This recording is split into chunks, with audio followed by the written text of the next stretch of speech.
Roma 11 ayat 1-24. Sisa Israel. Maka aku bertanya, adakah Allah mungkin telah menolak umatnya? Sekali-kali tidak, karena aku sendiri pun orang Israel, dari keturunan Abraham, dari suku Benyamin. Allah tidak menolak umatnya yang dipilihnya. Ataukah kamu tidak tahu apa yang dikatakan kitab suci tentang Elia waktu ia mengadukan Israel kepada Allah? Tuhan, nabi-nabimu telah mereka bunuh. Mezbah-mezbahmu telah mereka runtuhkan.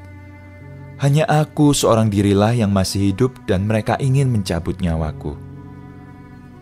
Tetapi bagaimanakah firman Allah kepadanya? Aku masih meninggalkan 7.000 orang bagiku yang tidak pernah sujud menyembah Baal. Demikian juga pada waktu ini ada tinggal suatu sisa, menurut pilihan kasih karunia.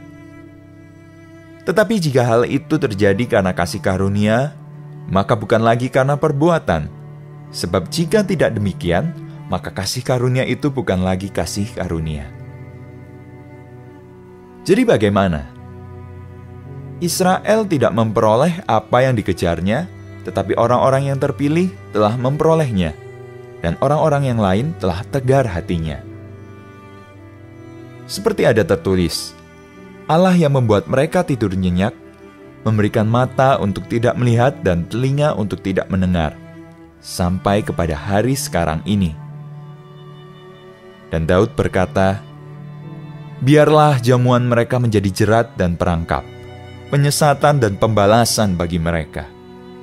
Dan biarlah mata mereka menjadi gelap sehingga mereka tidak melihat, dan buatlah punggung mereka terus-menerus membungkuk. Israel tersandung, bangsa-bangsa lain selamat. Maka aku bertanya, adakah mereka tersandung dan harus jatuh? Sekali-kali tidak. Tetapi oleh pelanggaran mereka, keselamatan telah sampai kepada bangsa-bangsa lain, supaya membuat mereka cemburu. Sebab jika pelanggaran mereka berarti kekayaan bagi dunia, dan kekurangan mereka kekayaan bagi bangsa-bangsa lain, terlebih-lebih lagi kesempurnaan mereka, aku berkata kepada kamu, hai bangsa-bangsa bukan Yahudi, justru karena aku adalah rasul untuk bangsa-bangsa bukan Yahudi, aku menganggap hal itu kemuliaan pelayananku, yaitu kalau aku dapat membangkitkan cemburu di dalam hati kaum sebangsaku menurut daging, dan dapat menyelamatkan beberapa orang dari mereka. Sebab, jika penolakan mereka berarti perdamaian bagi dunia, dapatkah penerimaan mereka mempunyai arti lain daripada hidup dari antara orang mati? Jikalau roti sulung adalah kudus, maka seluruh adonan juga kudus. Dan jikalau akar adalah kudus, maka cabang-cabang juga kudus.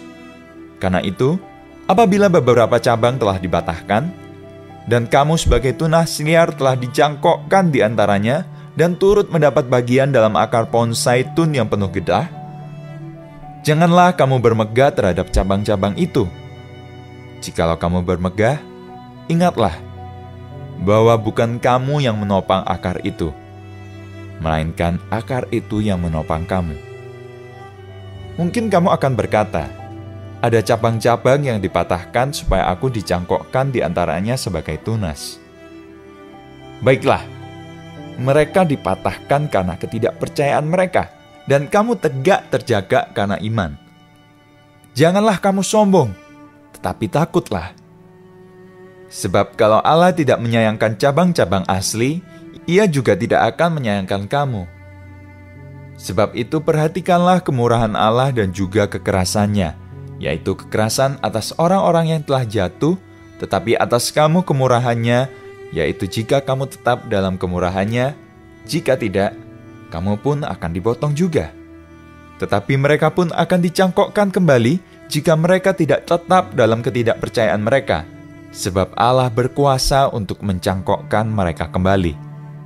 Sebab jika kamu telah dipotong sebagai cabang dari pohon zaitun liar, dan bertentangan dengan keadaanmu itu, kamu telah dicangkokkan pada pohon zaitun sejati.